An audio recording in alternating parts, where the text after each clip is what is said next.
श्री शाम दोस्तों, मैं रीना चौहान आप सभी का स्वागत करती हूँ अपने यूट्यूब चैनल SRK टिप्स में। कैसे हैं आप सब? आशा करती हूँ अच्छे होंगे। देखिए, अगर आप लड्डू गोपाल जी को लाने का विचार बना रहे हैं तो सबसे पहले मैं आपको कुछ छोटी छोटी बातें बताना चाहती हूँ जो ध्यान में रखने वाली हैं। देखिए, कई बार ऐसा होता है कि हम कुछ चीज़ लेने जाते हैं और उसके बारे में हमें बाद में मालूम चलता है तो फिर बहुत पछतावा होता है। ये तो वैसे भी हमारे प्यारे से लड्डू गोपाल जी हैं, कान्हा जी हैं, तो इसलिए इनको लाने से पहले क्या करना है, कैसे करना है, कैसे तैयारियां करनी है, तो इस चीज़ के बारे में जान लेना बहुत ज़रूरी है। तो देखिए, अगर आपने मेरे इस चैनल को सब्सक्राइब नहीं किया है तो कर लीजिए और बेल आइकन दबा दीजिए जिससे कि मेरी हर एक वीडियो आप तक पहले पहुंच सके। देखिए, जैसे ही हम लड्डू गोपाल जी को लेने के लिए मार्केट में जाते हैं या किसी तीर्थ स्थान पर जाते हैं, जैसे वृंदावन जाएं, मथुरा जाएं या जो भी आपको सही लगता हो, ठीक है, वहाँ जाने से पहले क्या करना है कि हम किसी भी दुकान से लड्डू गोपाल जी को देखते हैं कि हमको कौन से लड्डू गोपाल जी प्यारे लग रहे हैं। हाल में तो सभी लड्डू गोपाल जी बहुत प्यारे होते हैं, लेकिन लेने तो हमें एक हैं, छोटे लेने हैं, बड़े लेने हैं, वो अपना हिसाब होता है कि कौन किस हिसाब से लेना चाहता है। देखिए, जैसे ही हमने अपने लड्डू गोपाल जी को पसंद किया और लेने के लिए तैयार हैं तो हमें क्या करना है, दुकान वाला क्या है कि वो गोपाल जी को हमें देगा, तो हमें गोपाल जी को लेने के लिए हाथ आगे नहीं करने हैं तो क्या, अगर हमने दुपट्टा ओढ़ा हुआ है तो अपने दुपट्टे के पल्लू को पकड़िए और आगे करिए दोनों हाथों को फैलाकर, और अगर साड़ी पहनी हुई है तो साड़ी को आगे करिए दोनों हाथों को पल्ला फैलाकर, ठीक है। तब लड्डू गोपाल जी को पल्ले में लीजिए और लेने के बाद बड़े प्रेम भाव से अपने सीने से लगाइए और जयकारा लगाते हुए बस एक ही बात मन में रखिए कि मेरे प्यारे से गोपाल जी अब हमारे घर चलिए और वो घर आपका है और उस घर को आप संभालिए। दोस्तों, जब हम लड्डू गोपाल जी को घर लेकर आते हैं तो हमें सबसे पहले क्या करना है कि अपने लड्डू गोपाल जी की प्राण प्रतिष्ठा करनी चाहिए और उसके बाद फिर हमें कभी भी ये नहीं कहना चाहिए कि वो घर हमारा है या ये चीज़ हमारी है। क्यों? अब हमारे गोपाल जी उस घर के ठाकुर जी हैं, अब सब कुछ उनके हाथों में, अब सब कुछ उनका है। जैसा वो इशारा देते हैं, हर दुख में हर सुख में जैसा वो हमें रखते हैं, हमें खुश रहना चाहिए।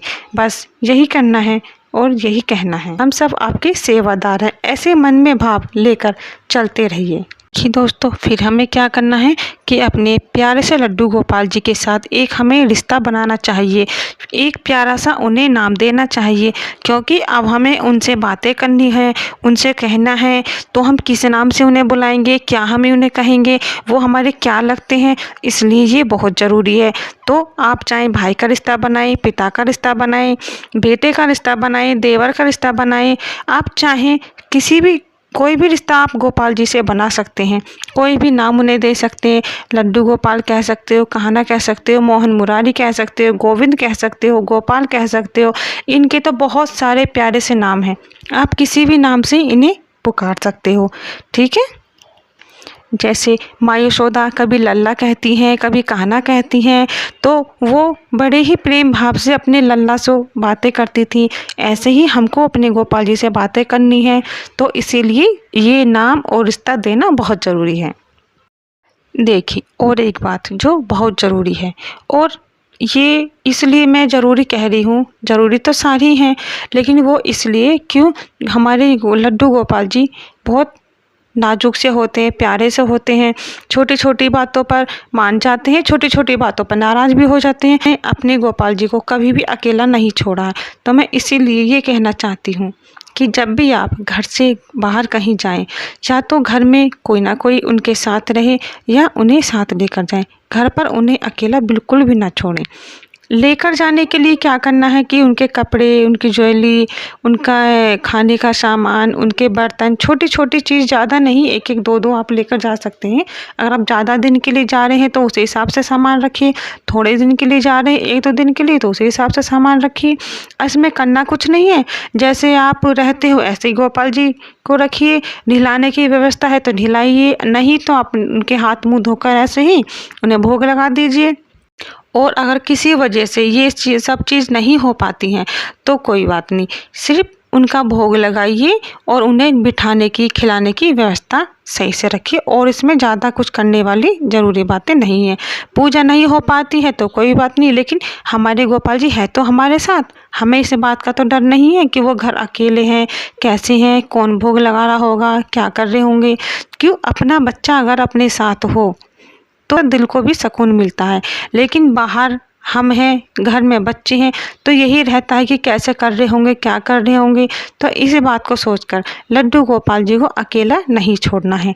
दूसरी बात, जब भी हम घर से बाहर कुछ देर के लिए कहीं जाते हैं, घूमने के लिए कुछ सामान लेने जाते हैं मार्केट में, तो अपने गोपाल जी से कह कर जाइए कि गोपाल जी मैं इस काम के लिए जा रही हूँ, आप तब तक आराम से रहिए, मैं कुछ देर में लौट कर आ जाऊँगी।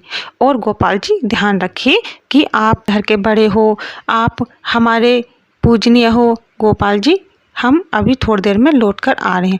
कुछ इस तरह की बातें कर कर जाइए और फिर आ जाइए। देखिए, जैसे ही इस तरह की मन की बातें हम गोपाल जी से करते हैं, कुछ हमारा काम बिगड़ रहा है या कुछ हमारे घर में खुशियाँ आई हैं, तो उनसे हर चीज़ अपनी बातें शेयर करिए। तो उनसे हमारे गोपाल जी को भी खुशी होती है। अब वो हमारे हर दुख में, हमारे सुख में हमारा साथ भी देते हैं। कि जैसे ही हमारे गोपाल जी घर आते हैं, देखना कोई ना कोई चमत्कार तो ऐसा होता ही है, जो आपने सोचा भी ना हो ऐसा हो जाता है। तो तब आपको पता चलेगा कि लड्डू गोपाल जी क्या हैं, क्या उनकी महानता है, क्यों उन्हें दुनिया आज इतना पूजती है, क्यों आज घर घर में लोग गोपाल जी हैं। देखिए, अगर आप गोपाल जी को लाना चाहते हैं तो प्लीज़ इन बातों का ध्यान ज़रूर रखें और लाइए और उनकी सेवा भक्ति भाव से करिए।